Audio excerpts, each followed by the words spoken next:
नमस्कार दोस्तों, मैं हूं दिनेश के वोरा। स्वागत है आपको आप सबका आज़ादी के एक स्पेशल प्रोग्राम के अंदर। जी हाँ, अब कोई गुलशन ना उजड़े, अब चमन वतन आज़ाद है। दोस्तों, भारत की आज़ादी के 75 वर्षों के उपलक्ष्य में ये एक बहुत ही विशेष कार्यक्रम है, जहाँ पर हमारे क्या कहते हैं कि बहुत ही विशिष्ट पैनलिस्ट हैं, जो आकर भारत की 75 वर्षों की आज़ादी की यात्रा के बारे में हमसे बात करेंगे। यात्रा काफ़ी खट्टी-मीठी रही है। इस यात्रा में कई पड़ाव आए, मुश्किलें भी आईं। इस यात्रा में देखा जाए तो हमने कई मील के पत्थर भी देखे। अगर देखा जाए तो भारत के इतिहास में 75 वर्षों का ये समय काल कोई बहुत लंबा काल तो नहीं है, लेकिन ये बहुत महत्वपूर्ण समय काल ज़रूर है। आज़ादी के 75 वर्ष, इनका अर्थ क्या है? हर व्यक्ति इसे अपनी नज़र से देखता है, अपने चश्मे से देखता है। आज इसी विषय के ऊपर बात करने के लिए हमारे साथ जो विशिष्ट पैनल मौजूद है, उनका मैं आपसे तारुफ करवा देता हूँ। ये सभी विशिष्ट विद्वान हैं अपने-अपने क्षेत्रों में। सबसे पहले मैं तारुफ करवाऊँगा श्री अशोक मिश्रा जी का। स्वागत है सर आपका। अशोक मिश्रा जी ऑथर हैं, रिसर्चर हैं, इसके अलावा इंडस्ट्रियलिस्ट हैं और बहुत बड़े इंडोलॉजिस्ट हैं। हिंदुइज़्म के ऊपर जो उनकी किताबें हैं, वो अपने आप में एक ग्रंथ का स्वरूप हैं। स्वागत है सर। हमारे साथ हैं श्री यशवर्धन आज़ाद जी, भारतीय पुलिस सेवा से भूतपूर्व ऑफिसर। स्वागत है सर आपका। और बहुत बड़े पदों पर, बड़े ओहदों पर भारत सरकार की सेवा की है और बहुत ज़िम्मेदारी के साथ सेवा की और काफ़ी उनकी तारीफ़ होती है, उनके जो भी कार्यकाल रहे हैं। मैं स्वागत करूंगा डॉक्टर केतन शुक्ला जी का, फॉर्मर इंडियन फॉरेन सर्विस के ऑफिसर और भूतपूर्व एम्बेसडर। बहुत बड़ा अनुभव है उनका, खासतौर से राजनीतिक विषयों पर, आर्थिक विषयों पर और विदेश नीति के विषयों के ऊपर। स्वागत है सर आपका। मैं स्वागत करूंगा नम्रता खोना जी का। पहली बार हमारे कार्य में जुड़ रहे हैं, फॉर्मर आईएएस ऑफिसर हैं और एक यंग और वाइब्रेंट फेस ऑफ इंडिया मैं कह सकता हूँ, एंटरप्रेन्योर भी हैं और शायद भारत को बुलंदी पर जाने के जो सपने होते हैं, उनकी आंखों से हम देख पाएँ कि जिन्हें एडमिनिस्ट्रेटिव सर्विस का भी अनुभव रहा है और अब एक दूसरी जो ज़िंदगी होती है, उसका भी लंबा-चौड़ा उनका अनुभव है। स्वागत है आप सबका इस कार्यक्रम के अंदर। सबसे पहले मैं आऊँगा यशवर्धन जी आपके पास। 75 वर्षों की यात्रा, समय काल बहुत बड़ा नहीं है किसी देश के लिए, लेकिन महत्वपूर्ण ज़रूर है। बहुत पड़ाव देखे, आपने उन पड़ावों को जिया, बहुत नज़दीक से देखा। आपकी नज़र में ये 75 वर्षों की यात्रा कैसी रही? आज़ाद जी। मैं आपका बहुत-बहुत धन्यवाद देता हूँ कि आपने हमें इस कार्यक्रम के लिए आमंत्रित किया। स्वागत है सर। सबसे पहले मैं ये कहना चाहूँगा, जब भी हम राष्ट्रों का मूल्यांकन करते हैं कि वो किस मील के पत्थर पर पहुँचे हैं, तो उसका एक आकलन किसी आधार पे करते हैं और वो ठोस आधार जो हम बराबर गिनाते हैं लोगों के सामने, जैसे आर्थिक हुआ, सामाजिक, वैज्ञानिक, तकनीकी और बिल्कुल ही जो क्लिनिकल टर्म्स में हम कहते हैं, हम देखते हैं कि आर्थिक दृष्टि से हम कहाँ पहुँच गए हैं और राजनीतिक दृष्टि से हमारी प्रजातांत्रिक प्रणाली जो जो परिपक्व हुई है या नहीं हुई है, सामाजिक दृष्टि से हम कहाँ तक आगे बढ़े हैं, तकनीकी दृष्टि से हम कहाँ तक आगे बढ़े हैं। तो ये तो सर्वमान्य है कि भारतवर्ष 1947 से बहुत दूर आगे पहुँच चुका है। यह भी सर्वमान्य है कि आज भारत की गिनती सबसे अग्रगणी पंक्ति में होती है राष्ट्रमंडल में। और यह भी बिल्कुल ही सर्वमान्य है कि जहाँ तक वैज्ञानिक और तकनीकी दृष्टि से भारत आगे बढ़ा है, उसकी कोई मिसाल नहीं है। चाहे हम वो आईसीबीएम्स, इंटरकॉन्टिनेंटल बैलिस्टिक मिसाइल्स की बात करें, चाहे हम सैटेलाइट छोड़ने की क्षमता देखें, कुछ ही ऐसे देश हैं जिसमें हमारी गिनती होती है। और आज मैं ये भी कहूँगा शायद डॉक्टर शुक्ला भी इस बात से सहमत होंगे कि आज भारतवर्ष को एक बहुत ही एक सशक्त देश के रूप में माना जा रहा है। जब भी किसी भी राष्ट्रमंडल की कहीं भी कोई मीटिंग होती है, लगता है कि हाँ, भारत की आवाज़ जो है बुलंद है, पुख्ता है और उसको सब लोग सुनते हैं। जी, बिल्कुल। और ये भी कहना चाहूँगा, शुरुआत में सिर्फ मैं यही कहना चाहूँगा कि कोविड के समय में जिस तरह का परफॉर्मेंस रहा भारत का, और भी विषमताओं की स्थिति में जिस तरह से हम सफल हुए, इसके लिए मैं भारतवर्षियों को दाद देता हूँ। हाँ, हमारे पास बहुत सारी समस्याएँ हैं जिसके बारे में मैं बाद में बात करूँगा। लेकिन मैं ये ज़रूर कहूँगा अंत में, अपनी शुरुआती रिमार्क के अंत में, कि जहाँ तक भारत को पहुँचना चाहिए था इस 75 वर्ष में, वो नहीं पहुँच सका। और इसके लिए कई सारी चीज़ें हैं, मैं किसी एक राजनीतिक पार्टी को दोष नहीं देना चाहता हूँ।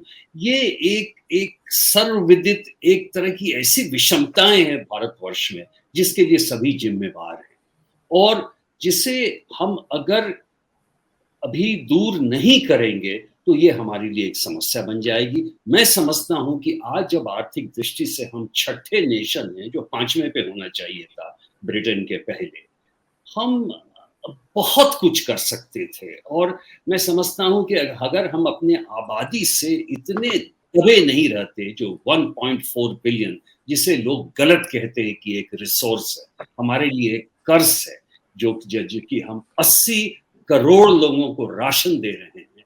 तो ऐसे देश को आगे बढ़ने में काफ़ी समस्या है, इसमें कोई शक नहीं।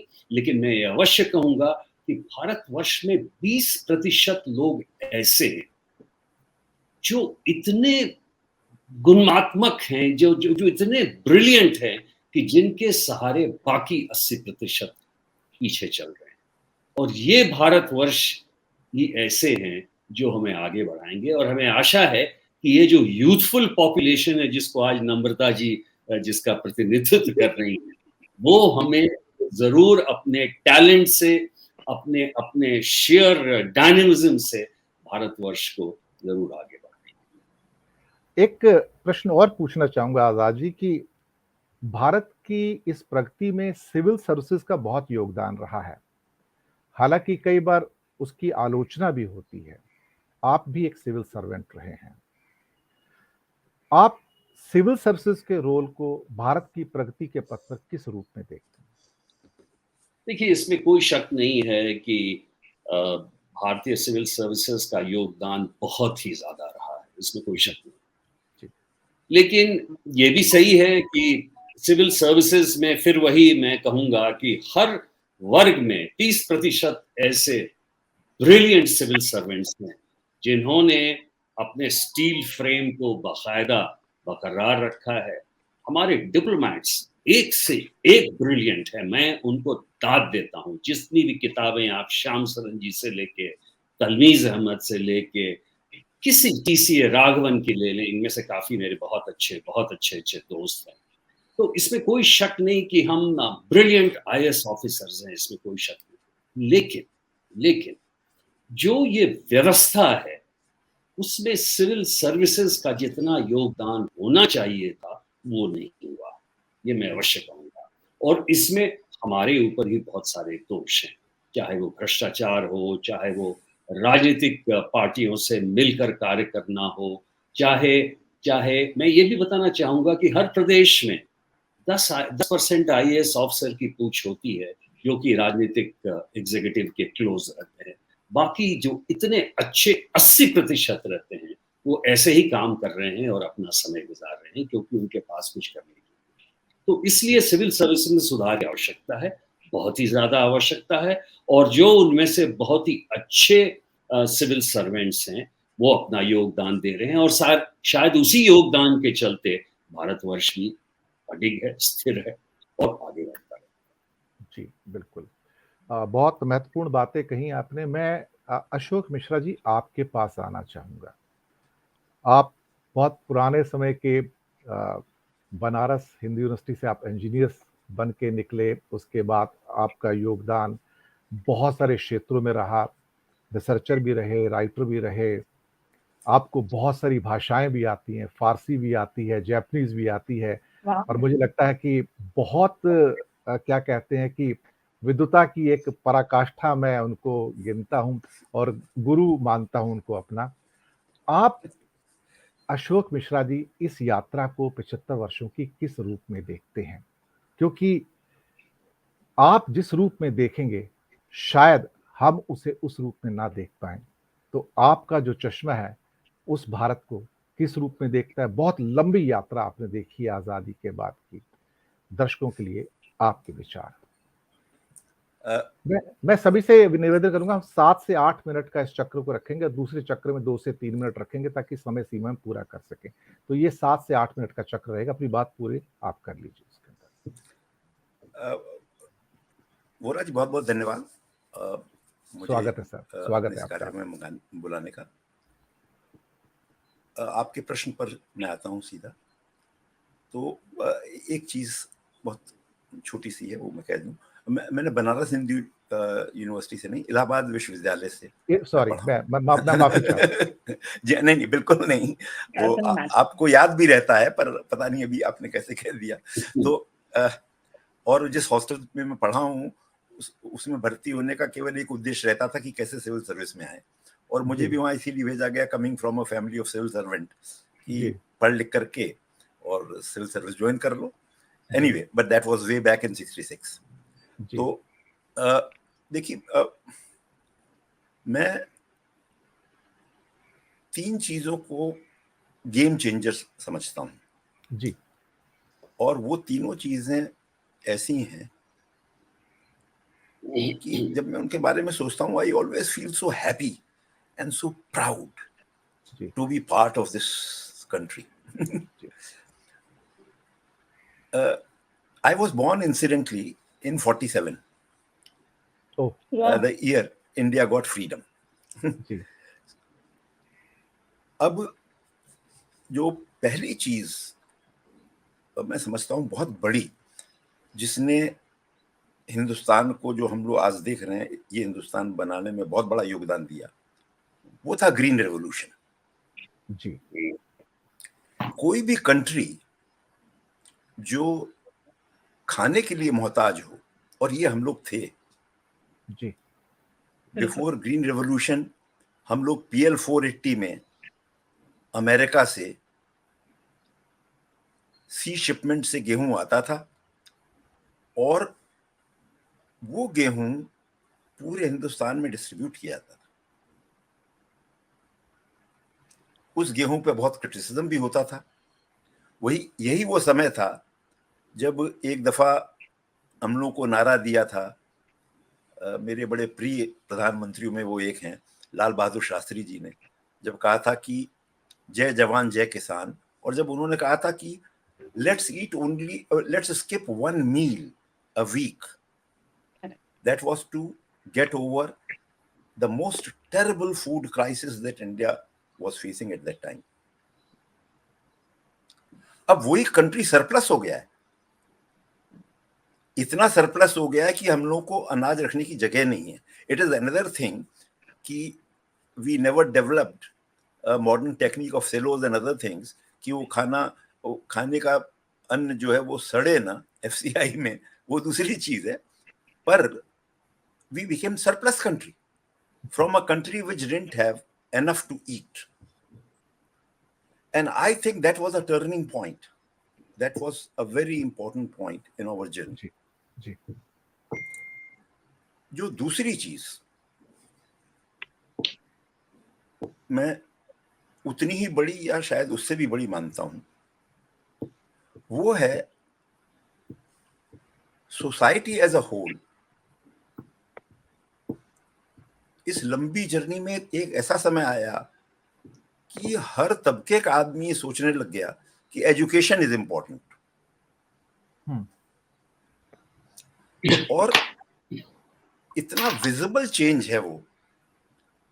जब मैं पढ़ता था यूनिवर्सिटी में फ्रॉम 66 टू 72, और जब इलाहाबाद से बनारस जाता था, जहां मेरे फादर पोस्टेड थे उस टाइम, तो जब कभी बस से या ट्रेन से जाना हो, तो जितने भी लोग साथ में बैठते थे या वो बात करते थे, एजुकेशन उनके बच्चों मैं गरीब तबके की बात कर रहा हूँ, देयर वाज नो टॉक।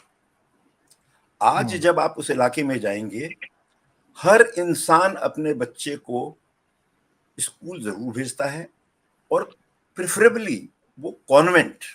ये बहुत एक अजीब चीज है, ईस्टर्न यूपी तक में जहां मैं अक्सर जाता हूं, तो ये एजुकेशन के बारे में जो जागरूकता आई है, ये एक बहुत बड़ी बात है जी। और हो सकता है कि जिस कारण आई हो या जो उनका लक्ष्य हो वो उतना वो ना हो जो आइडियल है, जी। पर जागरूकता बहुत आई है। जी। एक गरीब से गरीब आदमी भी, बॉम्बे में ये हाल है कि हम लोग के यहाँ जो भी काम करने वाले हैं, या जो मेरी फैक्ट्री में लड़कियां या लेडीज काम करती हैं, 97% of them are women. My तो मैं जब गुडनेस सर, अभिनंदन आपका कि अगर आपकी फैक्ट्री में 97% महिलाएं काम कर रही हैं, उस देश में जहां पर कहा जा रहा है कि 91% women workforce is not in the workforce, तो आपका तो अभिनंदन है सर। नहीं, ये देखिए, आप वोरा साहब, ये हम लोग कभी और बात करेंगे। जब मैं जी। Japan, I used to work in Japanese factory in Japan, as you know. जब हम लोगों ने यहाँ फैक्ट्री लगाई, और हम लोग जो बनाते हैं वो product that has US defence approval, जी। यूएस मिलिट्री अप्रूवल का है, नेटो अप्रूवल भी। तो उस प्रोडक्ट लाइन में वो लड़कियां जो यहाँ की झोपड़पट्टी में रहती हैं आकर के, उतनी कॉन्शियस हैं वो क्वालिटी की, they are able to produce it, and the factory is there for 40 years, as you know. But that's another thing. पर देखिए, वो सब जब मैं बात करता हूँ, अब तो वो कोई लड़की नहीं रही, 18-19 साल में उन्होंने ज्वाइन किया था, तो अब तो वो लोग रिटायरमेंट की एज पर हैं। जब मैं बात करता हूँ, उनमें से हर एक का बच्चा पढ़ लिख के आईटी सेक्टर में पहुंच गया है, चार्टर्ड अकाउंटेंट बन गया है, और उन्होंने जो भी कमाते थे उसका बड़ा पोर्शन बचा के उनको पढ़ाया है। बड़ी बात है। और एक जनरेशन में क्वांटम लीप हो गया है। वो लोग वर्किंग क्लास से निकल करके लोअर मिडिल क्लास या मिडिल क्लास में आ गए। This is the beauty of education. जी। And I think in many ways this was started by Nehru. जी। But we have kept up with it. That is very important thing. तीसरी चीज, और मैं इसी के साथ खत्म करूंगा अपना, जो तीसरी चीज जिसने इस देश को एक दूसरे ऑर्बिट में पहुंचा दिया है, वो एजुकेशन से ही रिलेटेड। जी। और वो मैं मानता हूं, हमारा जो साइंस के क्षेत्र में जी शुरू से जो हमने जोर दिया, और इसरो, मेनली इसरो, DARC, वो आज फलीभूत हो रहा है। जी। अगर India has emerged as a power that is respected, it is not so much because of the atomic power or ICBMs or other things, as for our remarkable advancement in the field of space technology. और मेरा तो specialisation ही space communication में है। तो मुझे तो उससे विशेष लगाव हो सकता है, मैं बायस्ड भी हूँ इसीलिए। जैसा आप जानते हैं, मेरा मास्टर ऑफ इंजीनियरिंग एक तो इसी में था, स्पेस कम्युनिकेशन। तो ये रिमार्केबल एक चीज है। अब अगर हम लोगों ने साइंटिफिक फील्ड में ये ना महारत हासिल करी होती और इतना जोर ना दिया होता, तो इंफॉर्मेशन टेक्नोलॉजी में भी हम लोग पिछड़े रहते। और आज जो विश्व में हम लोगों का बहुत बड़ा स्थान है, बहुत बड़ी रिस्पेक्ट है, वो आईटी की वजह से। IT has taken us to another orbit. तो मेरे ख्याल से ये तीन बहुत बड़ी चीजें हैं। और I look with great pride कि इस देश ने, जो एक समय दाने दाने का मोहताज था, वो कहां से कहां पहुंच गया। बिल्कुल, बहुत बड़ी बात कही आपने। अब मैं आता हूं यंग फेस ऑफ इंडिया, नम्रता खोना जी के पास। और इंसिडेंटली ये गुजरात से हैं ओरिजिनली, अभी तो खैर केरला बेस्ड हैं, लेकिन गुजरात में भी कच्छ से हैं, जहां से कभी हम सोच भी नहीं सकते थे कि वहां से एक आईएएस अफसर निकल सकते हैं। और कच्छ का नाम रोशन किया, पूरे गुजरात का नाम रोशन किया, अपने आप में बहुत बड़ी उपलब्धि रही है। और बाद में इतनी हिम्मत रही कि वो वहां से निकलकर एंटरप्रेन्योरशिप में चली जाएं। मुझे लगता है कि ये भारत की जो विमेन वर्क फोर्स है, ये उसकी जीत है। तो आपके लिए क्लैप तो मेरी ओर से बनता है। बिल्कुल। नमस्कार सबको। हाँ जी, बोलिए। मेरा प्रश्न कोई नहीं है, इस 75 साल की यात्रा को आप अपनी नजरों से किस किस्म से देखती हैं? ये भारत यंग भारत है, 75 वर्षों का, मैं इसे ओल्ड नहीं कहूंगा। आप यंग फेस ऑफ इंडिया हैं, आप इसे किस रूप में देखती हैं? शुक्रिया, thank you everyone, it's a great pleasure to be on this platform. मैं यहाँ ये भी बता दूं पहले नम्रता जी के बारे में, she is a great motivational speaker, और इनको सुनने के लिए बड़े बड़े कॉर्पोरेट्स इंडिया में आते हैं। मैं आपको बता दूं, इनकी क्या कहते हैं, ट्रेनिंग सेशन में बड़े बड़े सीईओज और एमडीज बैठते हैं और बहुत लोग आते हैं। And she is a absolutely vibrant speaker and I know her personally in that manner. क्या बात है, क्या बात है, बहुत बढ़िया। गोरा जी कुछ ज्यादा ही बोलते हैं। जो सच है वो बोलते हैं। Nice to hear such nice compliments being widely thrown at you, so I'm really honored. But thank you for inviting me here. I've been listening to. थोड़ा सा नम्रता जी, थोड़ा सा स्क्रीन के सेंटर में, नहीं स्क्रीन के सेंटर में हो जाएंगे। अच्छा, तो आपका आधा चेहरा स्क्रीन से बाहर जा रहा है थोड़ा सा। अच्छा, थोड़ा सा, हाँ थोड़ा सा, हाँ जी बिल्कुल ठीक है, अभी आप सेंटर में हैं जी, शुक्रिया। So, मैं सुन रही थी, आजाद जी को सुन रही थी, मिश्रा जी को सुन रही थी, केतन सर को एंड ऑल। सबके पॉइंट्स इतने बढ़िया हैं, and you know I agree to most of it. If I have to pick up one of it, what I think Azad ji ने बोला, 80% and 80-20 principle. I think this has been there even in the corporate world. We say 20% of the workforce काम करते हैं और बाकी तो उनके भरोसे ही, जैसे हिंदुस्तान भी 20% लोग काम करते हैं और बाकी 80% उन्हीं के भरोसे आगे निकल जाते हैं। So 75 years have been quite iconic. We have started off slow, but then taken up speed. I think post 1991 and pre 1991 is a different India. And उसके बाद जहाँ पे I think people used to say एक telephone line के लिए मेरे पापा ने 6-7 साल वेट किया था for a landline, और आज की तारीख में आपको मोबाइल चाहिए तो it just doesn't take any time. Car चाहिए तो पैसे देने से पहले आपको कार पहुंच जाएगी, you know. So we have had this huge transition, and even I think digital payment, US में भी if you travel across the country, this kind of a seamless नहीं मिलेगा आपको कहीं पे जो भारत में, हिंदुस्तान में मिलता है.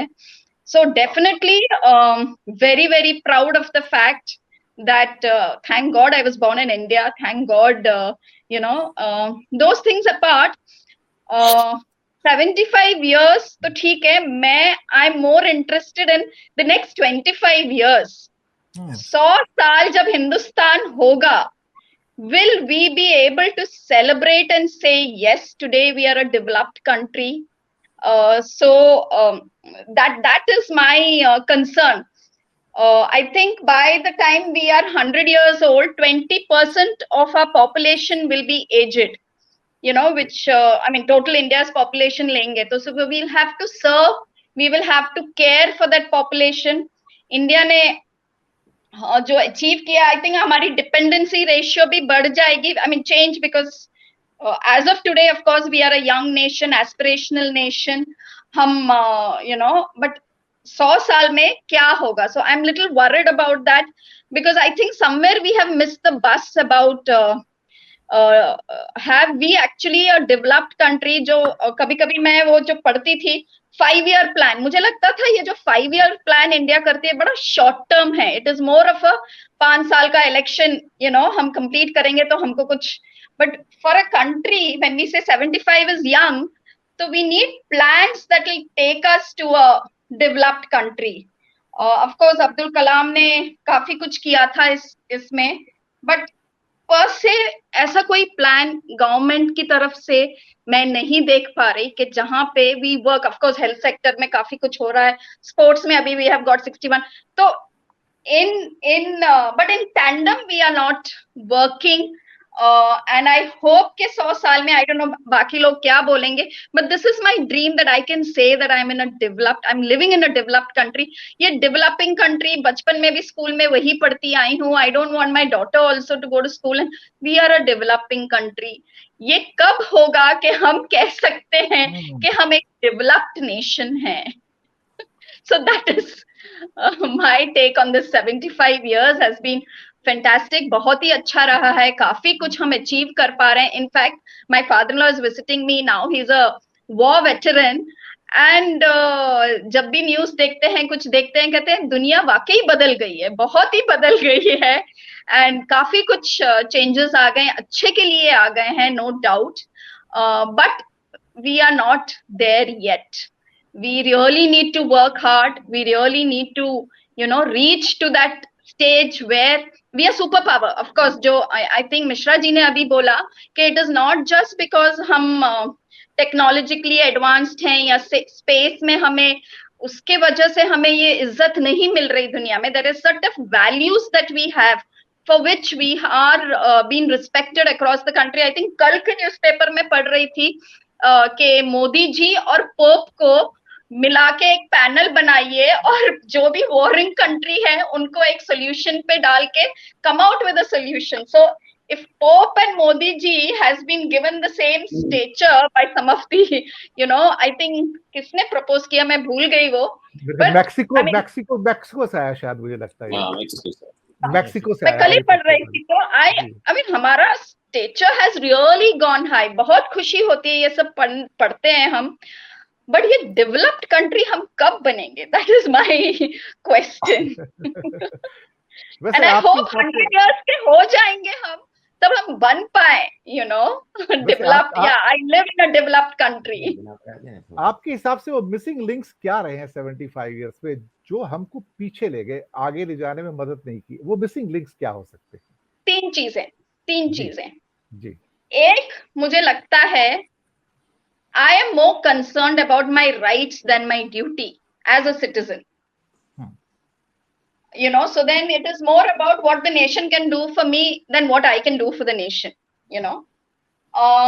Second is whether it is a corporate world, whether it is 80% of the people, I'll take Mishra ji's example, individual interest matter and come above the national interest. ये मेरा सोचना है. And systems have changed. The third one, systems have changed but mindsets have not changed. तो मुझे लगता है ये तीन चीजें अगर जो हम फोकस करें and come out of it, I hope somewhere we can. हाँ जी. बहुत अच्छी बातें कही आपने और शुक्रिया आपका. और मैं अब आऊंगा डॉक्टर केतन शुक्ला जी के पास, फॉर्मर एम्बेसडर. केतन जी, आपने सभी विद्वानों की बात सुनी. आपकी नजर में ये 75 साल कितने महत्वपूर्ण रहे हैं, कितनी बड़ी उपलब्धि रही है, और ऐसा क्या था कि जहां पर जो नम्रता जी ने बात कही कि जो एक सपना है कि we will be called a developed nation, not a developing nation. Right now आप स्वीडन में हैं जो कि एक आइकॉनिक कंट्री है, नॉर्डिक कंट्री है, जहां पर डेवलपमेंट की पराकाष्ठा देखा जाए तो एक पीक ऑफ, जहां पे पीस भी है, हैप्पीनेस भी है, सब कुछ नॉर्डिक कंट्री के पास है. बल्कि मैं कभी कभी अपने शब्दों में या मेरे जो राइटअप्स आते हैं मैं लिखता हूं कि हम राम राज्य की कल्पना करते हैं, लेकिन नॉर्डिक कंट्रीज में राम राज्य है, हमें कहीं और देखने की जरूरत नहीं है. और आप वहां पर कई वर्षों से हैं, विदेश सेवा में आपने काम किया है.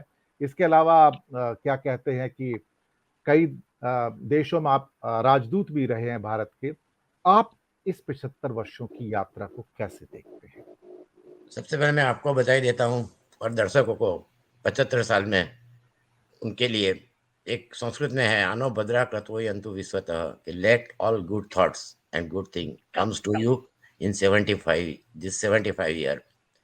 मैं ये मानता हूं कि हम जो सोचते हैं कि हमने क्या पाया, क्या नहीं पाया, हमने क्या अचीव किया है, तो मेरा ये मानना है कि भारत की जो साख है वो आज़ादी के बाद ही बहुत अच्छी थी।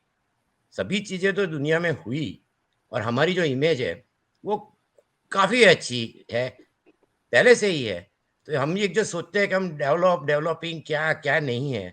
सबसे पहली चीज़ मैं ये मानता हूँ कि इंडिया के लिए सबसे अच्छी चीज़ जो हुई, वो हमारा कॉन्स्टिट्यूशन था और एक यूनिवर्सल फ्रेंचाइज़ सबको मिला। ये चीज़ बहुत ही महत्वपूर्ण है क्योंकि मेजॉरिटी ऑफ एशियन कंट्रीज़ में और हमारे आसपास में कोई भी कंट्री में डेमोक्रेसी इतनी अच्छी नहीं हो पाई। और एक ही कंट्री का एग्जांपल मैं कह सकता हूँ भूटान कि जहाँ 90% लोग किंग को चाहते थे, उन्होंने वहाँ डेमोक्रेसी इंट्रोड्यूस की। वो एक बहुत बड़ी चीज़ है। तो ये सबसे बड़ी इम्पोर्टेंट चीज़ हुई। अब सभी दर्शकों ने अपने व्यू दिए और हैं, अच्छे आपने व्यू तो हैं। सर आपने तो भूटान में काम भी किया सर। हाँ, तो मैं तो उसी टाइम था जब पहला इलेक्शन हुआ। जी। तो मैं किंग को मिलता था तो मेरे को सबसे बड़ा आश्चर्य उन्होंने लोगों को जाके समझाया। एक जो विज़न होती है कि एक लीडर, ये जो आपने करेक्ट, हैप्पीनेस की बात की, तो ग्रॉस नेशनल हैप्पीनेस ये कांसेप्ट भूटान ने वर्ल्ड में इंट्रोड्यूस किया है। तो ये एक करेक्ट, बहुत बड़ी चीज़ है, कम लोगों को पता होगा।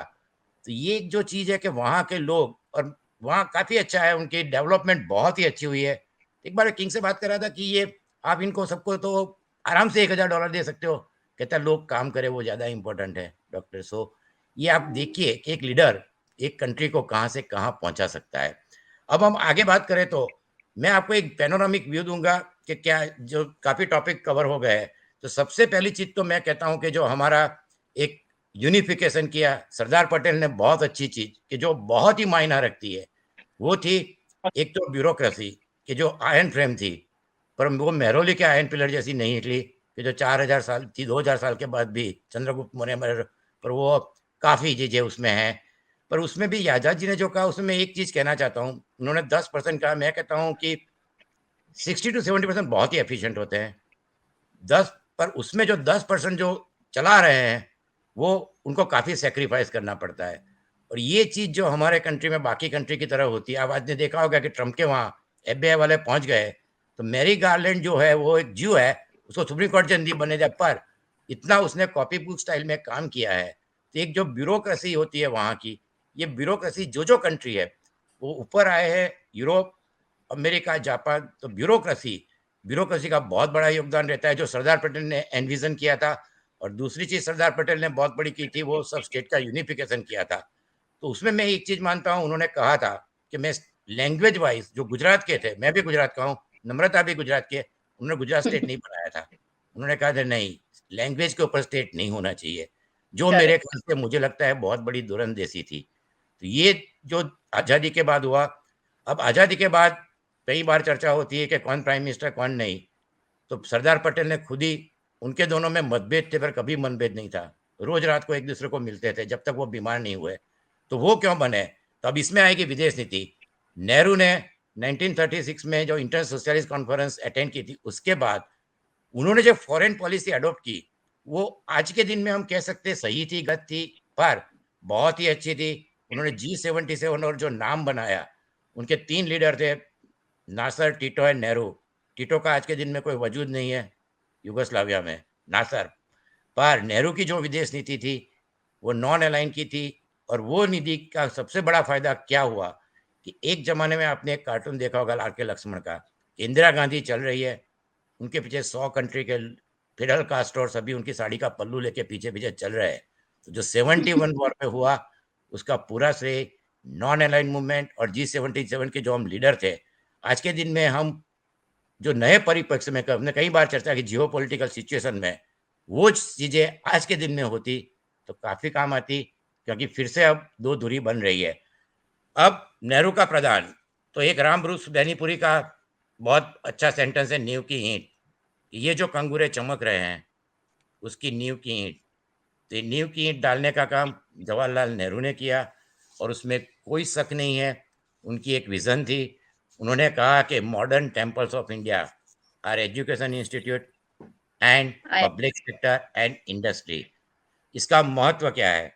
तो जो अभी मेरे ख्याल से आज़ाद साहब ने और मिश्रा जी ने मेंशन किया, सबसे बड़ी चीज़ ये हुई कि जो साइंटिफिक टेम्पर, हमारा बेसिक, हम जो बात करते हैं, तो वेदा उपनिषद ने जो लिखा है, those people were with scientific temper, वहाँ क्रिटिसिज्म था, जो विवेकानंद ने उनका इंटरप्रिटेशन किया है, चारवाक को ऋषि बनाया, उन्होंने कहा कि साइंटिफिक टेम्पर में सबसे बड़ी चीज़ क्रिटिसिज्म है, और आपको उपनिषद में कोई भगवान का नाम 108 है, उसमें से किसी में, मैंने सभी पढ़े हैं संस्कृत में, किसी का नाम नहीं है। तो उनकी जो फिलॉसफी, जो उदात्त आइडिया थे, उस आइडिया पूरी वर्ल्ड में बहुत ही, जो मैं कहता हूँ, मैंने हमेशा देखा है। मैं 92-93 में ब्राज़ील में था। हम योगा डे की बात करते हैं। मैंने यहाँ वहाँ योगा और ये मैं फिलॉसफी पढ़ाता था, बुद्धिज़्म। तो वहाँ 15,000 क्वालिफाइड योगा टीचर 1990 में थे, ब्राज़ील जैसे कंट्री में। ओह तो माय ये गॉड! एक ऐसी चीज़ नहीं है कि जो रातों-रात आ गई है। इसमें मैं सबसे बड़ा प्रदान महेश योगी का मानता हूँ कि जब वेटरन्स ने लिया और योगा पूरी दुनिया में छा गया, ये एक उन्होंने बहुत बड़ी चीज़ की। दूसरी बड़ी चीज़ फिलॉसफी में चार्वाक, फिलॉसफी के हमारे रजनीश जी थे, पर इंडिया में 200 साल में कोई ओरिजिनल थिंकर नहीं हुआ है, पर रजनीश से चार्वाक फिलॉसफी जो डूबी हुई थी उसको बाहर लाए। तो ये 2 चीज़ें, बाकी सब सभी इंटरप्रेटर, विवेकानंद भी इंटरप्रेटर थे, अरविंदो भी इंटरप्रेटर थे। तो ये 2 चीज़ें बहुत बड़ी हुई। अब व्हाइट रिवॉल्यूशन, ग्रीन रिवॉल्यूशन की बात हम बहुत कर चुके, जो 1967 में हुआ, बर्लॉगर स्वामीनाथन ने किया। हम फूड सफिशिएंसी हमारी हो गई, और हम आज के दिन में लार्जेस्ट मिल्क प्रोड्यूसर है, शुगर प्रोड्यूसर है, वेजिटेबल प्रोड्यूसर है, फ्रूट प्रोड्यूसर है, पल्सिस एंड लेंटिल है। पर दिक्कत क्या है कि इतना करने के बावजूद, जो मिश्रा जी ने कहा कि ये जो स्टोरेज और फूड प्रोसेसिंग, ये हमने 30 या 40 साल में किया होता, तो आज के दिन में हम एग्रीकल्चर में बहुत बड़े एक्सपोर्टर होते। और ये एक हम चीज़ मिस कर गए। दूसरी बड़ी चीज़ हुई है ऑपरेशन फ्लड। ये सभी 67 इंदिरा गांधी के टाइम में हुई चीज़ें हैं कि कुरियन ने, वर्गीस कुरियन ने, जो आनंद मिल्क प्रोड्यूसर यूनियन के, जो अमूल के नाम से जानता जाता है, इसने कोऑपरेटिव मूवमेंट, और गुजरात में जो आज के दिन में इतने लोग रीच है, उसका सबसे बड़ा प्रदान व्हाइट रिवॉल्यूशन का है। तीसरी चीज़ हमारी बहुत बड़ी महत्वपूर्ण, जो मिश्रा जी ने कहा कि नॉलेज इज़ द पावर, और उसमें सबसे बड़ी चीज़ जो नेहरू जी का प्रदान है, वो 1951 में पहली खड़गपुर आईआईटी बनी, और इंडियन इंस्टीट्यूट ऑफ मैनेजमेंट जो विक्रम साराभाई ने बनाया। आज के दिन में 500 फॉर्ब्स कंपनी में, 400 कंपनी में सीईओ और सीएफओ इंडियन है। पर ये जो बने हैं, ये ब्रेन ड्रेन नहीं है, ये एक हमारी बहुत बड़ी एसेट है, जिसको प्रधानमंत्री मोदी जी ने एनआरआई को, एक जो कहते हैं, एकजुट किया। और जो हमारी इमेज थी विदेश में, वो आज के दिन में इतनी कई कंट्री के हमारे हेड ऑफ स्टेट है, पर सभी को जो इकट्ठा करके उन्होंने किया, ये भी एक बहुत महत्वपूर्ण घटना है। पर इसकी जो नींव थी, अब एजुकेशन, एजुकेशन के बारे में मेरा ये मानना है, पहले एजुकेशन जो था बहुत ही अच्छा था। आज के दिन में हम राइट ऑफ एजुकेशन और सब जो बातें करते हैं, पर इसमें सबसे बड़ी महत्वपूर्ण ये चीज़ है कि हमारा second largest scientific man power and technical pool है, पर हमारा कंट्रीब्यूशन वर्ल्ड में 0.5% इनोवेशन और उसमें है। तो ये एक चीज़ हमें सोचनी चाहिए। हम लोग, मैं मेडिसिन किया था मैंने, तो आप ये देखिए कि आईआईटी आईआईएम में जो लोग जाते थे, मेडिकल का हमारा पूरा एजुकेशन फ्री था, क्योंकि 5,000 रुपये में आप एमबीबीएस कर सकते थे, और जिसको नेशनल मेरिट मिलती थी, वो 1 पैसा नहीं देता था। आईआईटी आईआईएम की फीस इतनी कम थी, तो ये जो लोग पढ़े हैं उसमें middle class, even lower middle class के लोग डॉक्टर बने। मेरे क्लास के 100 में से 60 लोग अमेरिका में हैं। मैंने माइक्रोबायोलॉजी किया था उसी एमबीबीएस के साथ। माइक्रोबायोलॉजी में 100 में से 50 अमेरिका है। तो ये जो अपॉर्चुनिटी, ये सबसे बड़ी चीज़ थी। साइंटिफिक टाइम पर हमने साइंस और टेक्नोलॉजी में इन्वेस्टमेंट, जो भी अचीवमेंट है, वो इंडिविजुअल ब्रिलियंस, और उसकी वजह से आप नोबेल प्राइज़ देखिए, हरगोविंद खुराना 1968 में मिला, सुब्रमण्यम चंद्रशेखर 1983 में मिला, वेंकटरामन रामकृष्ण को 2009 में मिला, और अमर्त्य सेन इकोनॉमी, उसको एक साइंस की डिसिप्लिन नहीं कह सकते, पर सभी अमेरिका में है। एक भी साइंटिस्ट इंडिया में हो और उसको नोबेल प्राइज़ मिला सीवी रामन के बाद, वो नहीं हुआ है। हरगोविंद खुराना को एक छोटी-सी जॉब 400 रुपए की नहीं मिली थी। तो ये एक चीज़ है कि हमारा ये हमें डेवलप करना पड़ेगा। और स्पेस, जो मिश्रा जी ने बताया, that is our greatest achievement. Space के लिए नासा ने लिखा है कि Indian satellite is 10 time cheaper and 10 time better Right. Resolution than Russia. ये 2001 में जब मैं उन्होंने डिफेंस का कोर्स करा था, उसमें उन्होंने मेंशन किया था। आर्यभट्ट 75 में हुआ, जो विक्रम साराभाई ने इसरो बनाया। उसके बाद तो आपको पता है कि एक 1984 में राकेश शर्मा गए और उन्होंने आकाश से कहा कि कैसा लगता है, सारे जहां से अच्छा हिंदुस्तान हमारा, वो हर एक इंडियन के लिए एक बहुत बड़ी प्राउड मोमेंट थी। Apple, Rohini, PSLV, Chandrayaan one successful रहा, मंगलयान अब ऑर्बिट में चला गया है 2014 में। तो ये सब जो अचीवमेंट स्पेस में हुई, वो एक विक्रम साराभाई का एक सबसे पहले जो तुम्बा में रोहिणी रॉकेट, बहुत बड़ी अचीवमेंट है, और उन्होंने आईआईएम किया। मेरे ख्याल से हमारे देश में विक्रम साराभाई ने इसरो और आईआईएम, 2 बड़ी चीज़, और साथ में एक अहमदाबाद में अटीरा, अहमदाबाद टेक्सटाइल, एक ही आदमी ने 3 बड़ी चीज़ें की है। उनका कंट्रीब्यूशन मेरे ख्याल से सबसे बड़ा है।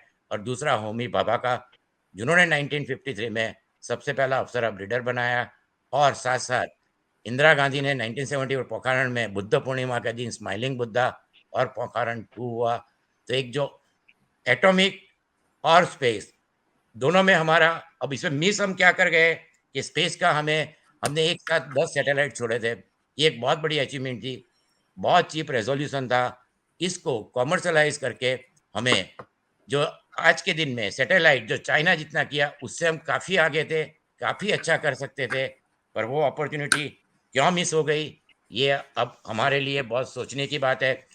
सबसे ज़्यादा चीज़, कुछ अच्छी चीज़ें मैं ये बता सकता हूँ कि जो बड़ी हुई, तो एक तो रेलवे, उसका जो नेशनलाइजेशन और बैंक नेशनलाइजेशन, इन दिन चीज़ों ने पूरी सोसाइटी को काफ़ी अपलिफ्टिंग किया। हमारी रेलवे दुनिया की सेकंड लार्जेस्ट सिंगल मैनेजमेंट वाली इंस्टीट्यूट है, जहाँ 45 मिलियन लोग ट्रैवल करते हैं। पर ये सभी चीज़ों के बावजूद हम एक कोई मिश्रा जी बिजनेसमैन है, उनको पता होगा, पहली चीज़ तो एक संस्कृत उद्यमिनी सिद्ध्यन्ति कार्याणि न च अपि मनोरथी। आप 5 ईयर प्लान देखिए, पहले से अभी तक कई चीज़ें अनाउंस होती है, कई चीज़ें ये होती है, पर ये अचीव करने के लिए जो हार्ड वर्क करना पड़ता है, कि जो नम्रता ने कहा कि व्हाट इज़ माय ड्यूटी, तो ये ड्यूटी जो होती है वो अंदर से आती है। गांधी जी ने बिना सोशल मीडिया, बिना टेलीविज़न, इंडिया के मास को चौरी चौरा के बाद कैसे मोबिलाइज़ किया। मैं भी शुरू में बहुत क्रिटिक था, जब पहले शुरू में स्कूल में थे, कॉलेज में थे, और अब मेरे को लगता है आज के दिन में कि इतने अनपढ़ लोगों को फैटालिस्टिक एटीट्यूड वाले, जैसे रसिया में कहते हैं रिवॉल्यूशन होना चाहिए तो नदी अपने आप उबलनी शुरू होगी, इन लोगों को उन्हें मोबिलाइज़ किया। तो ये एक बहुत बड़ी चीज़ है इंडिया में, कि इंडिया के लोग, एक एल बासम ने लिखा है, हमें गौरव ये होना चाहिए कि हम एक ही वर्ल्ड में आज के दिन में, टॉयनबी ने कहा है all civilization die, but we are the only continuous civilization in 4,000 years, which is a बिल्कुल सर। greatest achievement। जी सर, बिल्कुल सर। और तो उसमें भी आप भाषा में लिखा है कि यूपी में एक गरीब किसान जो रामचरितमानस गाता है, हमारी ऑनेस्टी, लोग ये भी कहते हैं करप्शन हो गया ये, आज के दिन में भी गरीब किसान और गरीब लोग जितने ऑनेस्ट है, इतनी ऑनेस्टी आपको जैसे जैसे ऊपर जाएंगे, कि इजराइल में जैसे होता है कि एजुकेशन एंड पैट्रियोटिज्म साथ साथ में आता है, जैसे जैसे एजुकेशन बढ़ता है, हिरार्की बढ़ती जाती है, ऐसे ऐसे वो जो ऑनेस्टी जो आपको देहात में मिलेगी, जो बासम ने कहा है, वो क्या है, ये हमारा 2000 साल से एक बड़ा प्रॉब्लम रहा है। जी, उसका रीज़न बिल्कुल। क्या है, वो मैं सोचने की सेकंड बात राउंड में आता हूँ सर आपके पास। है। मैं मेरे ख्याल से कि आज़ाद जी की कुछ समय की बाध्यता भी है, तो उनसे मैं एक टिप्पणी लेना चाहूँगा। आज़ाद जी, 75 वर्ष तो हुए, लेकिन आने वाले वर्षों में जो चुनौतियाँ होंगी हमारे लिए, उन चुनौतियों को आप किस रूप में देखते हैं और क्या मेजर चुनौती होंगी भारत के लिए अगले 25 वर्षों में, जिसकी बात नम्रता भी कर रही थी? आप अपने आप को अनम्यूट कर लीजिए सर। चुनौतियां जो भारतवर्ष के लिए हैं वो बहुत ही गंभीर हैं, ज़्यादा से ज़्यादा गंभीर है। और इसलिए मैं ये फिर कहना चाहूँगा कि 75 साल की जो यात्रा है, इसमें काफ़ी अच्छी चीज़ें हुई हैं, इसमें कोई शक नहीं। लेकिन जैसा नम्रता जी ने कहा कि अगले 25 वर्ष में हम कहाँ पहुँचेंगे, ये सोचना भी बहुत आवश्यक है, क्योंकि कितनी चीज़ें जो अगले 25 वर्ष में होनी चाहिए और बिल्कुल आवश्यक है, इसे 40 साल पहले ही हो जाना चाहिए। मेट्रो जो हम 10 साल पहले यहाँ इंट्रोड्यूस किए, वो 80 और 90 में हो जाना चाहिए। सबसे जो बड़ी समस्या भारत की है, वो व्यवस्थापन की है। माइंड्स की कमी नहीं है, टेक्नोलॉजी की कमी नहीं है। भारतवर्ष में सबसे बड़ी कमी है कि एक ग्रुप डिसिप्लिन नहीं है, एक ग्रुप मैनेजमेंट नहीं है। मैं जब सेंट्रल इंफॉर्मेशन कमिश्नर था, तो ऐसे ऐसे विषयों पे एडजुडिकेट करना पड़ता था जिसे बड़ा दुख लगता था। रेजिडेंट वेलफेयर एसोसिएशन वाले एक सोसाइटी को ठीक से नहीं चला सकते और हर मामला जो है रजिस्ट्रार के पास और फिर वो हाई कोर्ट में पहुंच जाता है। सबसे बड़ी नंबर 1, नंबर 2 सबसे बड़ी समस्या इस देश की ये है कि इस देश में ईज ऑफ बिजनेस तो छोड़िए, ईज ऑफ लाइफ नहीं है। इतना कोलाहल, इतना शोर, इतना पोल्यूशन, एक शहर में आप शांति से चल नहीं सकते जी। सारी सड़कें एनक्रोचमेंट से भरी हैं। गरीबों के नाम पर दुहाई दे देकर हम शहरों को गंदा कर रहे हैं, शहरों को बर्बाद कर रहे हैं। और अगर आज निवेश नहीं हो रहा है बाहर से, तो इसलिए नहीं हो रहा है क्योंकि एक तो ईज ऑफ बिजनेस है ही नहीं और दूसरा ईज ऑफ लाइफ भी नहीं है। ये बहुत बड़ी चीज है। अगर हम सुपर पावर बनना चाहते हैं तो इसके लिए हमें अपने संस्थानों को मजबूत करना पड़ेगा, अपने व्यवस्थापन को ठीक करना पड़ेगा, अपने गवर्नेंस को ठीक करना पड़ेगा। और ये जब तक ठीक नहीं हो सकता है जबकि संस्थान हमारे खड़े नहीं रहे। संस्थान कब खड़े होंगे? जबकि राजनीतिक भी, जिसको हम पॉलिटिकल विल कहते हैं, वो आना चाहिए। आज हम किस तरह का डिबेट करते हैं? सेक्युलरिज्म। आज हम डिबेट किस तरह की करते हैं? Socio political fault lines. कोई ये डिबेट नहीं करता है कि जब ये नई सत्ता आएगी तो कितनी नौकरी मिलेगी, क्या रेलवे टाइम पे चलेंगी, या ऑफिस में लोग 9 से 5 तक पहुंचेंगे। जो मुख्य मुद्दे भारत में हैं उसको हम बिल्कुल सुनते ही नहीं है उसके बारे में। और अंत में ये जरूर कहूंगा, अंत में एक बात जरूर कहूंगा कि भारतवर्ष अगर पिछड़ा रहा है तो वो इसलिए रहा है कि ये जो आबादी है, ये आबादी हमारे लिए कर्ज है। आज अगर आबादी हमारी 50 या 60 करोड़ रहती, हम सुपर पावर में जंप किए गए होते। किसी भी चीज की व्यवस्था आप करो, पब्लिक कम्युनिटीज की करो या कुछ भी करो, तो वो संभव नहीं है इस आबादी से। और अगर आप इसके बारे में बात करो पॉपुलेशन में, तो माय गुडनेस, कोई पार्टी नहीं कर सकती, लोग आपके पीछे हो जाए। इसलिए सत्य कहने की आजादी, ease of life, ease of business, governance और एक व्यवस्था, इसकी आवश्यकता है। अदरवाइज 25 साल में तो नहीं, हम 100 साल अभी पीछे हैं। अगर आप इकोनॉमिक कैलकुलेशन कीजिए तो number of fridge, number of cars और नंबर एसी ने किया भी है, उसमें एग्जैक्टली हम 1919 में आते हैं। और अगर हम ये नहीं करेंगे तो फिर हम आगे। एक छोटा सा पॉइंट था आपके जाने से पहले जी, बहुत सारे सर्वेज आए पिछले 2-3 दिनों के अंदर जो टेलीविजन न्यूज में भी चलते रहे। उसमें एक आंकड़ा मुझे चिंतित करता है। वो आंकड़ा ये था आजाद साहब कि भारत में 48% से अधिक लोग लोकतंत्र को खतरे में मानते हैं। ये मेरे लिए एक चिंता का विषय है। एक छोटी सी टिप्पणी अगर आप इस पे करना चाहें। देखिए, इसके लिए तो एक अलग होना चाहिए एक डिबेट, बिल्कुल करूंगा मैं ऊपर जी। लेकिन मैं ये जरूर कहूंगा कि कुछ ऐसा अंदेशा मिल रहा है कि जरूरत से ज्यादा केंद्रीय एजेंसियों का इस्तेमाल हो रहा है। ईडी का इस्तेमाल अधिकतर ऑपोजिशन के खिलाफ होता है। मैं ये नहीं कहता हूं गलत है, प्राइमा फेसी काफी, जहां आपको खुले नोट मिलते हैं तो ईडी की कार्रवाई बिल्कुल लाजमी है। लेकिन जितने बाहर से लोग जो आए हैं पार्टी में, उनके खिलाफ कोई कार्रवाई नहीं होती है और केसेस स्लो भी हो जाते हैं और फास्ट भी हो जाते हैं। दूसरा, सेडिशन, ये कोई लॉ नहीं है, इस लॉ को खत्म कर देना चाहिए। और सेडिशन में अगर गिरफ्तारी, एक प्रजातांत्रिक प्रणाली जो इतना आगे बढ़ चुका है, जिसकी हम दुहाई देते हैं, ये भी आवश्यक। दूसरा, उल्टी सीधी जो गिरफ्तारी हम कर रहे हैं यूपीए के नाम पे, वो बिल्कुल ही गलत है। और अंत में ये भी कहूंगा कि सुप्रीम कोर्ट ने अरनेश कुमार में ये गाइडलाइंस दी है कि 7 साल से कम सजा का जहां प्रावधान हो उसमें से गिरफ्तारी की आवश्यकता नहीं है। और इसलिए मैं कहता हूं कि अगर पुलिस मुखिया सही चुने जाएं और वो कहें कि मैं नहीं करूंगा, तो आप उनका ट्रांसफर कर देंगे और कुछ नहीं होगा, और वैसे भी कुछ नहीं होगा। लेकिन जब ये नहीं होगा तो फिर मैं समझता हूं ऐसे सवाल उठने जरूरी है। लेकिन मैं ये भी कहूंगा कि संस्थाओं का दुरुपयोग सिर्फ अभी से नहीं हो रहा है, पहले से हो रहा है। पहले लोग कम बोलते थे, लिहाज रखते थे, ये बहुत बड़े आदमी हैं, लेकिन भ्रष्टाचार में कमी नहीं थी। और आपको तो मालूम है, मुझे आंतरिक मालूम है किस्सा पहले का भी, इसलिए कोई फर्क नहीं है। हाँ, आज बड़े जोर शोर से आवाजें उठती हैं, मीडिया सजग हो गया है, टेलीविजन चैनल आ गए हैं, और इसलिए मैं समझता हूँ काफी कुछ जद्दोजहद हमें करनी है। बिल्कुल आपने सही कहा, और मैं आपके समय की बाध्यता का सम्मान करता हूँ। आप बीच में जब भी चाहें साइन ऑफ करना चाहें, मुझे मालूम है आप कर सकते हैं।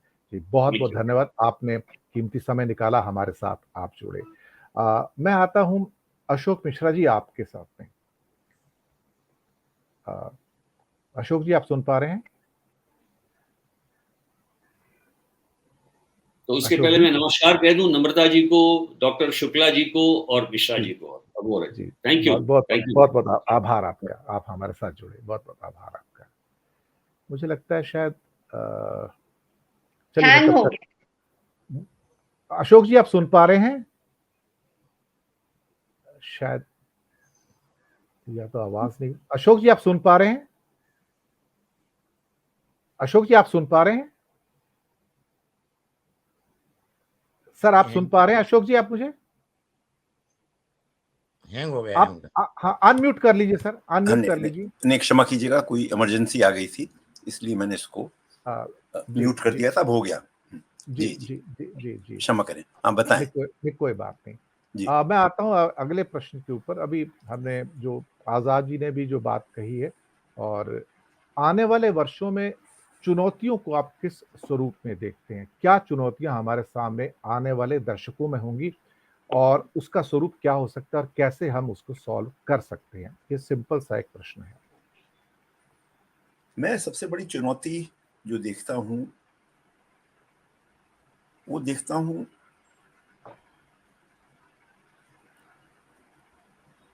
कि इतना अवेयरनेस आ गई है लोगों में कि वो लोग अब इक्वालिटी ऑफ जस्टिस अगर नहीं हो रहा है, if things are not being treated with even hand,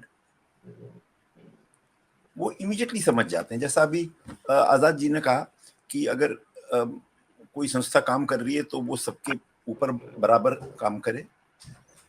अगर मेरे अगेंस्ट एक्शन हो रहा है तो स्वाभाविक मैं कहूंगा कि जो और सब गलत काम कर रहे हैं उनके पर। उस एक बहुत बड़ी जो समस्या है, और इसमें ब्यूरोक्रेट्स बहुत हैं। I myself come, as you know, from family of bureaucrats, मेरे तो सब परिवार ही उसमें है।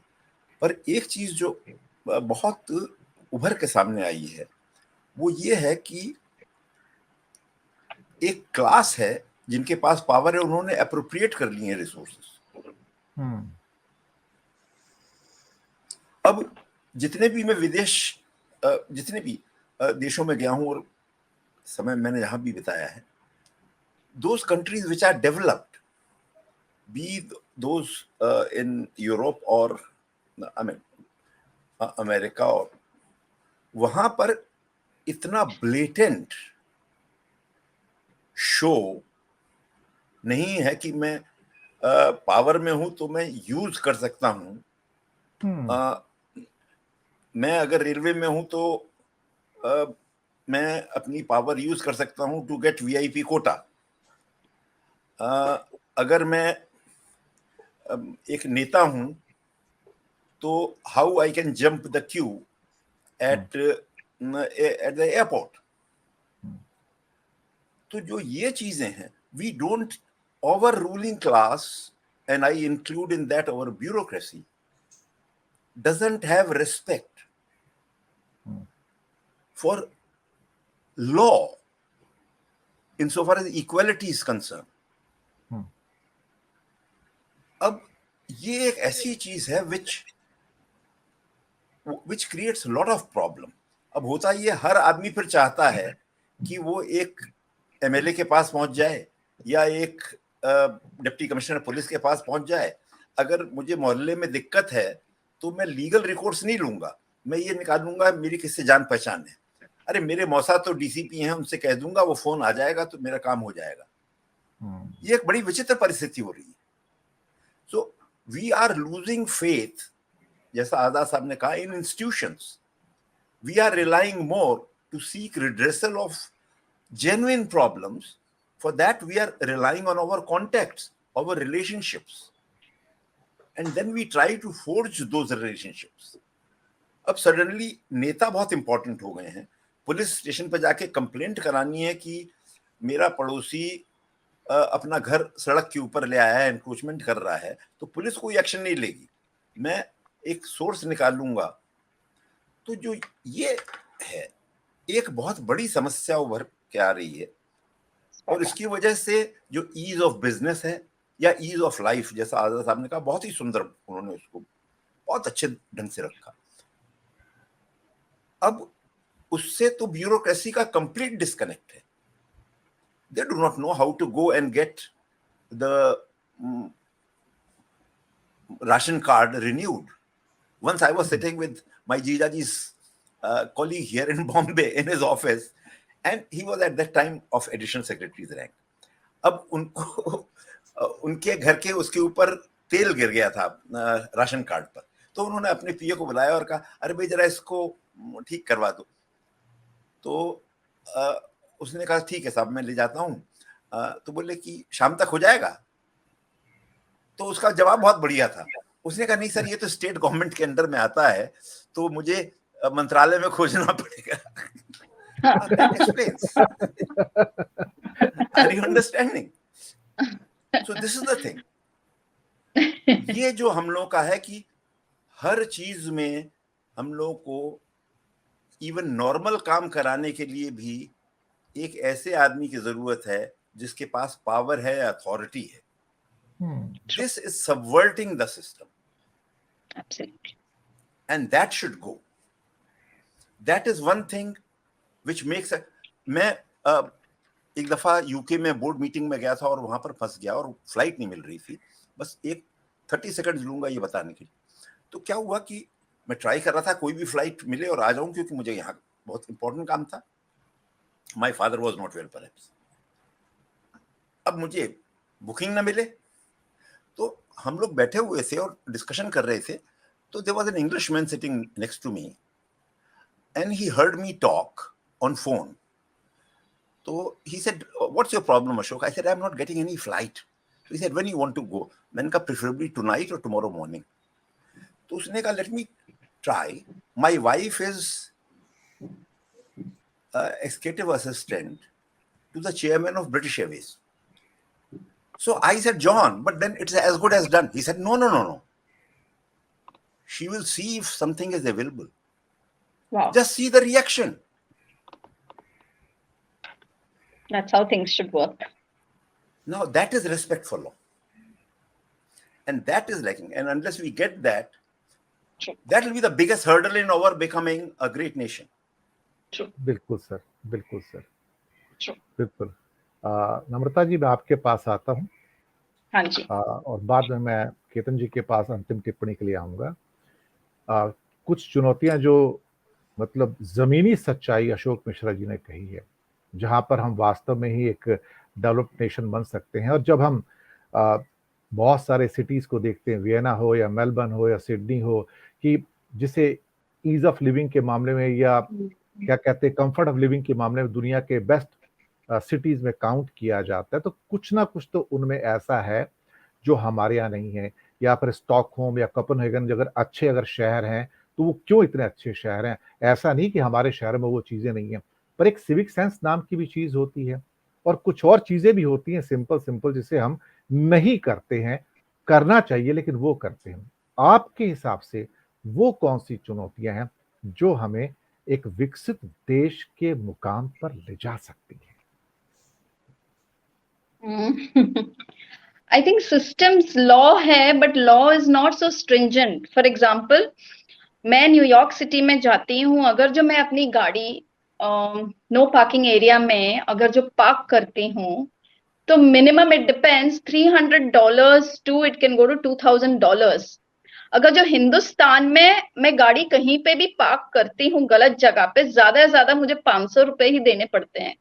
जब 50,000 रुपए मुझे देने पड़े तो मैं कभी पार्क ना करूं इधर उधर। एक चीज जोड़ना चाहूंगा यहाँ पे, आपने बड़ी अच्छी बात की कि ये सिस्टम होता है जो कहता है इंस्टीट्यूशंस, जहां इंटेग्रिटी होती है इंस्टीट्यूशंस की, कि जहां पर एक ब्रिटिश प्राइम मिनिस्टर को भी फाइन किया जा सकता है, उनके फाइनेंस मिनिस्टर को फाइन किया जा सकता है, भारत के अंदर कोई सोच नहीं सकता कि वो किसी प्रधानमंत्री को या वित्त मंत्री को फाइन कर दे। ये बात तो शायद उनकी सोच के पर्दों से बाहर है। जस्ट आई एडेड, बहुत बाहर है, ये बहुत टाइम लगेगा ये माइंडसेट से निकलने के लिए। जैसे मैंने कहा, माइंडसेट से निकलने के लिए it will take a lot of time. 6 चीजें, ऑफ कोर्स डेवलप कंट्री होने में मुझे अभी आप पूछ रहे थे, आई थिंक आजाद जी से पूछ रहे थे, why is it that people are not, कोई एक पोल था जो आपने बोला कि डेमोक्रेसी में फेथ जा रहा है। I think I have a very simple answer to that, and I feel that is one of the major reason के हिंदुस्तानियों का जो विश्वास था डेमोक्रेसी में वो कम होता जा रहा है, is because we do not have a strong opposition leader.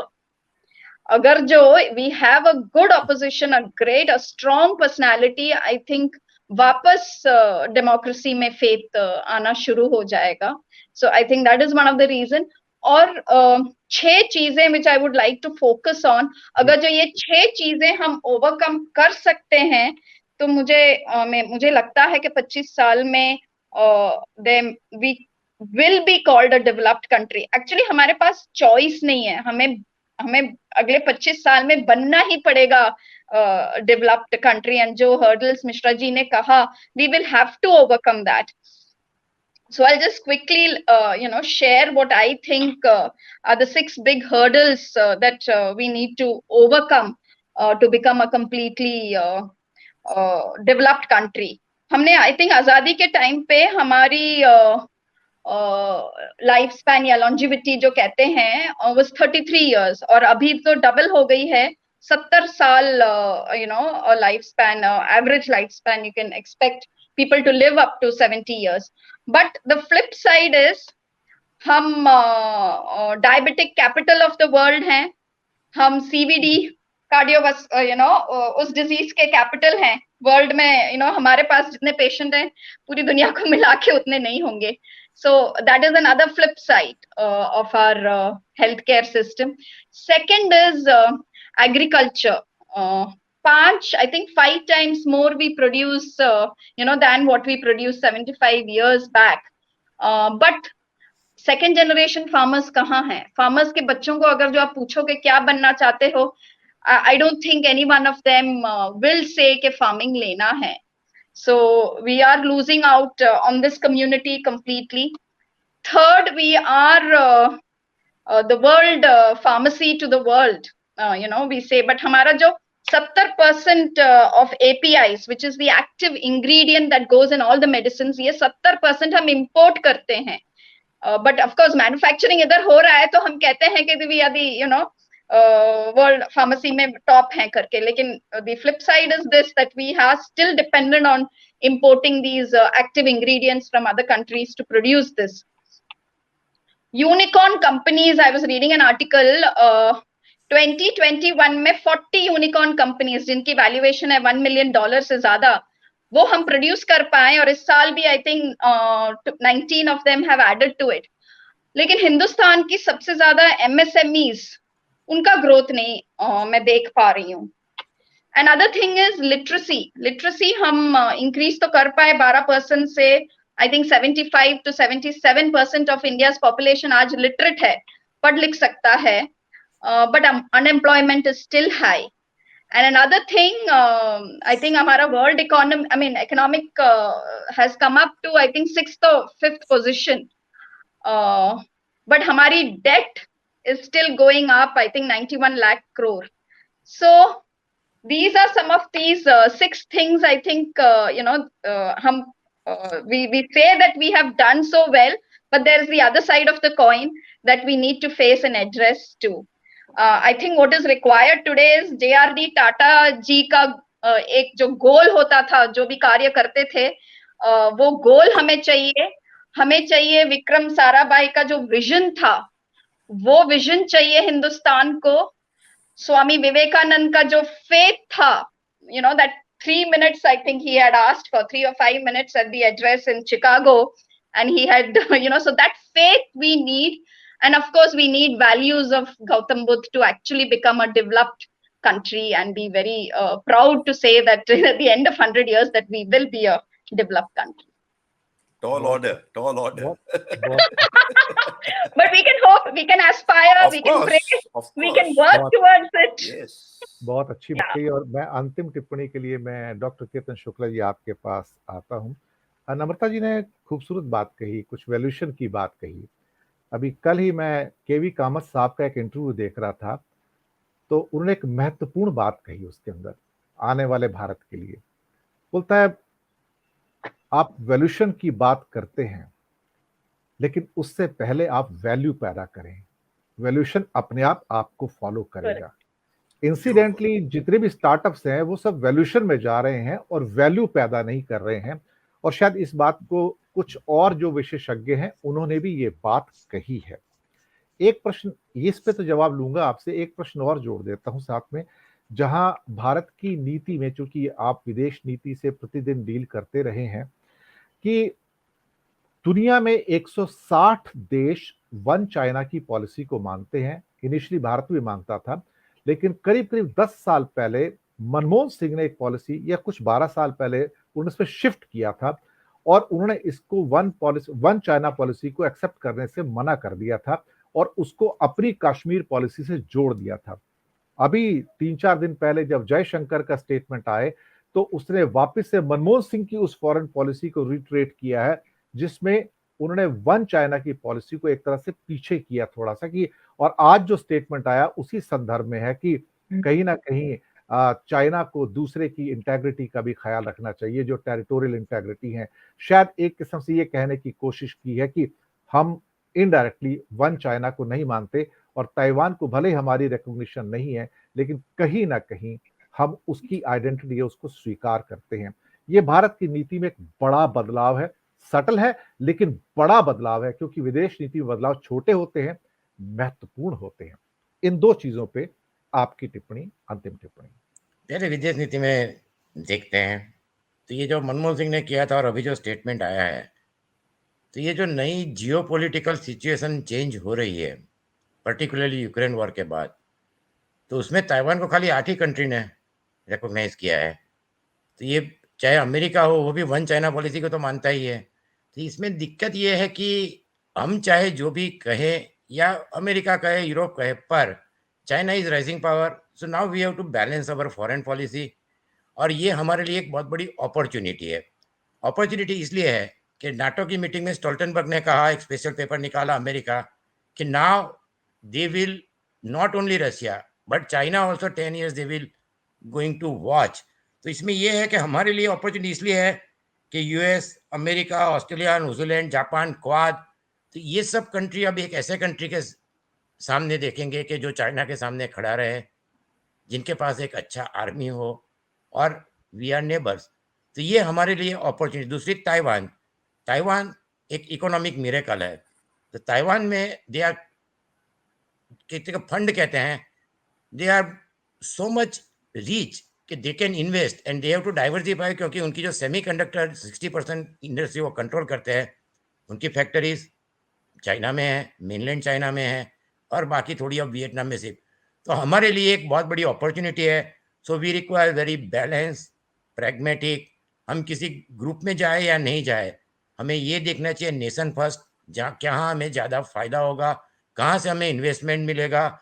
और जो मैं इतना निराशावादी नहीं हूँ, मैंने जब से फॉरेन सर्विस ज्वाइन किया है उसके पहले भी इंडिया की जो है, मैं पर्टिकुलरली मिसिस गांधी का एक चीज़ बताना चाहता हूँ कि एक महिला ने एक कंट्री एब्जॉर्ब किया जो 20th सेंचुरी में डेमोक्रेटिकली इम्पॉसिबल है। एक कंट्री को तोड़ सिक्किम दिया, की बात कर रहे हैं आप वो जो भी है, 1975 की। और तीसरे कंट्री को तोड़ने जा रहे थे। तो इस और 1967 में गलवान में उन्होंने चाइना को ऐसा पीटा था कि 20 साल तक चाइना नहीं आया।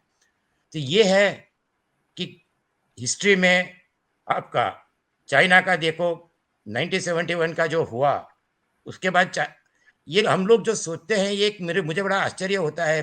सभी एक्सपर्ट और कहते हैं कि इंडिया में ये 67 तक हमारी इकोनॉमी जापान और साउथ कोरिया के साथ थी, और ये एक हकीकत है। पर जब हम कहते हैं कि हम नंबर 5 पे पहुंच गए, नंबर 3 पे पहुंच जाएंगे, वो परचेसिंग पावर पैरिटी, सबसे इंपॉर्टेंट चीज है be practical, be pragmatic and accept. सब कोई कहते हैं, जैसे नम्रता ने कहा 50,000 रुपया दंड करते हैं अमेरिका में, जर्मनी में भी करते हैं, पर हमारी 80% पॉपुलेशन की इनकम 10,000 रुपया भी नहीं है, और 25,000 रुपया वाले 10% लोग हैं, उनको आप क्या दंड करोगे, उनको आप क्या करोगे? सो इसके लिए एक चीज सीखनी चाहिए कि जब इजराइल आज़ाद हुआ, कुछ नहीं था, पूरी बैरन लैंड थी, डेजर्ट था, उन्होंने वाइनयार्ड बनाए, उनका आर्मी सबसे आज की दुनिया में आयरन डोम सबसे श्रेष्ठ है, उन्होंने ट्रैक्टर से टैंक बनाए। तो इसमें एक चीज हमें हमेशा कहनी चाहिए, पीपल कहते हैं कि इंडिया की responsibility, people are this and they want, this is inherent, ये स्वयंभू होता है। Patriotism and discipline comes on its own, वो स्वयंभू होती है, वो आप जगा नहीं सकते, उसको आप तमाशा नहीं कर सकते, ये अपने आप आती है। ये मैंने यूरोप में देखा है, इवन ब्राजील और सभी कल्चर में देखा है कि आदमी रास्ते पे जाएगा, चॉकलेट का रेपर नहीं फेंकेगा। पर आप इंडिया की ट्रेन में जाओगे, आप कहाँ फेंकोगे? आपको डस्टबिन मिलेगी? नहीं मिलेगी। आपके घर के बाहर डस्टबिन है? नहीं है। तो ये चीज़ें एक इनहेरेंट अपने आप डिसिप्लिन आएगी, और ये डिसिप्लिन लाने के लिए मैं हमेशा कहता हूँ, एक ज्ञानदेव का एग्जाम्पल है कि जो महिला गई कि मेरे लड़के को गुड़ खाना आप बोलिए बंद करें, उसने कहा 1 महीने बाद आइए, उन्होंने खुद गुड़ खाना पूरी ज़िंदगी छोड़ दिया। फिर इन्होंने सलाह दी। बिजनेसमैन ब्यूरोक्रेट को ब्लेम करते हैं, ब्यूरोक्रेट बिजनेसमैन को ब्लेम करते हैं, ताली 2 हाथ से बजती है। ब्यूरोक्रेट कुछ करे उससे पहले बिजनेसमैन उनके पास पहुंच जाते हैं। धीरू भाई अंबानी का फेमस सेंटेंस है, आई salute peon of the joint secretary. तो ये बिजनेसमैन कहते हैं कि हमें दिक्कत हो रही है। मेरा ये मानना है कि डिसिप्लिन और ये सब अपने आप आती है। ये कल्चर जो हमारा है, एक सालों से 2000 साल से है कि 200 आदमी लेके क्लाइव जीत गया, विक्रमादित्य मुँह हार गया। मंदिर में जाओगे तो भी आप 500 रुपया दोगे, 5000 रुपया दोगे, ऐसे क्यों में खड़े रहोगे? मंदिर सबके लिए है। वीआईपी वहाँ भी होते हैं। पुजारी सबसे पहले आप 100 की नोट दिखाओगे तो आपको दर्शन करने के बुला लेगा कि पहले आ जाइए। तो ये जो कल्चर है, हमें ये कल्चर डिसिप्लिन सीखनी पड़ेगी, लोगों में अपने आप आनी चाहिए। जो भी लोग कहते हैं, पर महात्मा गांधी की आज़ादी की लड़ाई में लोग डिसिप्लिन हो गए थे, गोलियां छूट रही तो भी लोग खड़े रहते थे। तो ये डिसिप्लिन लाने के लिए ये ऊपर से आएगी, लोगों के अंदर अपने आप क्रिएट करनी पड़ेगी, और ये जब अगले 25 साल में हुआ तो ही हम आशा रख सकते हैं। डेमोग्राफी बहुत अच्छी चीज़ है, ये हमारा बहुत बड़ा एडवांटेज है। मैंने हमेशा कहा है कि मैकेंजी रिपोर्ट था 2020 में हमें $200 बिलियन मिलेंगे। 20 साल बाद पूरी दुनिया में America, Russia, Europe, even China, लोग कम होंगे। वी हैव 40% यंग पीपल, उनको आप पढ़ाइए, उसमें आप खर्चा करिए, इन्वेस्टमेंट करिए, 10% जीडीपी। यही लोग यदि 20 साल में इनको आप गेनफुल एम्प्लॉयमेंट दोगे, एमएसएमई हर एक कंट्री का 40% एक्सपोर्ट करता है, यूरोप में करता है, अमेरिका में करता है। ये लोग डेमोग्राफी को आपने 20 साल में एजुकेशन, अच्छी हेल्थ ये किया तो इंडिया सुपर पावर बनेगा। बिल्कुल, बहुत ही सुंदर बिल्कुल, स्वर्णिम भविष्य है। पर पूज्य राम मेरे राज्य बन जाएगा। राम राज्य बिल्कुल। ये हेराम जैसा कभी-कभी लगता है, क्योंकि हम हमेशा 4000 साल पीछे चले जाते हैं। जब वहाँ अमेरिका, यूरोप, हमें हमारे देश में अपने आप जो आत्मनिर्भर कहते हैं, आत्मनिर्भर हमारा स्वर्ण युग चंद्रगुप्त मौर्य था, अकबर में था। हम स्वर्ण युग ला सकते हैं, पर हम किसी देश की बात नहीं करें, इज़राइल से सीखें, देशभक्ति, अपनी इकोनॉमी, सब इन्होंने 50 साल में किया है। ताइवान 1969 से इकोनॉमिक मिरेकल है, क्यों हुआ? जापान 67 के बाद कैसे हुआ? जर्मनी टूट-फूट गया था, कैसे हुआ? तो ये अंदर से आया था। ये करने के लिए एक विज़न, एक गाइडेंस चाहिए। बाकी हम 100 साल का इंशाअल्लाह हम ज़िंदा होंगे तो तो हम ये डिस्कस करने फिर से बैठेंगे जी, और फिर बिल्कुल, हम बिल्कुल, कहेंगे Now नहीं है। that's a tall order. मैं सभी को ये और मैं कहता हूँ हमारे लिए बहुत ही एक अच्छा पीरियड आया है यदि हम Correct. मिस कर गए। जैसे लोग कहते हैं 2008-9 में ओबामा ने 8 पेज मनमोहन सिंह के लिए लिखे हैं, जापान ने कहा है, इंडिया और चाइना ने पूरी इकोनॉमी वर्ल्ड की, ये हमने किया है। 30 करोड़ लोग पॉवर्टी लाइन के ऊपर आ गए, 91 इक्वालिटी कहीं है, इनकम इनक्वालिटी ये वो। जी, पर जैसे हार्वर्ड बना, स्टैनफोर्ड बना, हमारे कॉर्पोरेट सेक्टर को भी सीखना चाहिए क्या बना सकते हैं। फिर एक बड़े करते हैं, पर अमेरिका जाके भी $30 मिलियन दिया है, तो भाई भारत में ही आप क्यों नहीं देते थे? चलिए, और जी, वो बड़े बिल्कुल, महान बिल्कुल, माने जाते। ये एक हमें बिल्कुल, अंदर से आना चाहिए कि देश को महान बिल्कुल, बनाना है तो हमें सैक्रिफाइस करना पड़ेगा। बिल्कुल बहुत सर, अच्छा टॉपिक बिल्कुल। आपने लिया। सबको मेरा बहुत-बहुत अभिनंदन और शुभकामनाएँ। सबसे पहले तो मैं आप सबका तो शुक्रिया मैं अदा करूँगा ही। आज़ाद साहब गए हैं, केतन भाई, अशोक जी, नम्रता और साथ में सभी भारतवासियों का अभिनंदन। 75 वर्ष भारत की आज़ादी के मंगल कामनाएँ सबको हैं और हम चाहेंगे कि हमारा प्रिय भारत जो है आगे बढ़े, तरक्की करे, समृद्धि की राह पर आगे बढ़े। बिल्कुल और सबसे बड़ी बात जो बापू कहा करते थे कि किसी की आँख में आँसू ना हो। जब ये सपना पूरा होगा कि किसी भारतीय की आँख में आँसू ना हो, कोई असहाय ना हो, हर पेट में रोटी हो, हर व्यक्ति स्वस्थ हो, इसी कामना के साथ हम आपसे भी विदा लेंगे नम्रता और जी, राम राज्य क्या है ना, वो दरिद्र नारायण, लास्ट मैन, उसमें नारायण है और राम ही है, विष्णु का एक अवतार है। Each and every poor person, उनके आँख में एक भी आँसू न रहे। तो जी, देन तो ये 25 साल में हो सकता है, होगा शायद। हो बिल्कुल, सकता है, हो सकता है, बिल्कुल, बिल्कुल हो सकता बिल्कुल, बिल्कुल अंतिम उद्देश्य यही है कि किसी आँख में आँसू ना हो, कोई दुखी ना हो, सब सुखी हों, मुस्कुराएँ और मुस्कुरा के तिरंगा तो हाथ में है, हमारे दिलों में ही बिल्कुल है बिल्कुल अल्टीमेटली देखा जाए तो। है। बिल्कुल, और बिल्कुल। इन्हीं इन्हीं शब्दों के साथ दर्शक मित्रों मैं आपसे आज्ञा लूँगा और शुक्रिया अदा करूँगा अपने सभी मेहमानों का। आप सभी का अभिनंदन, 75 वर्षों की मंगल कामनाएँ। जय हिंद।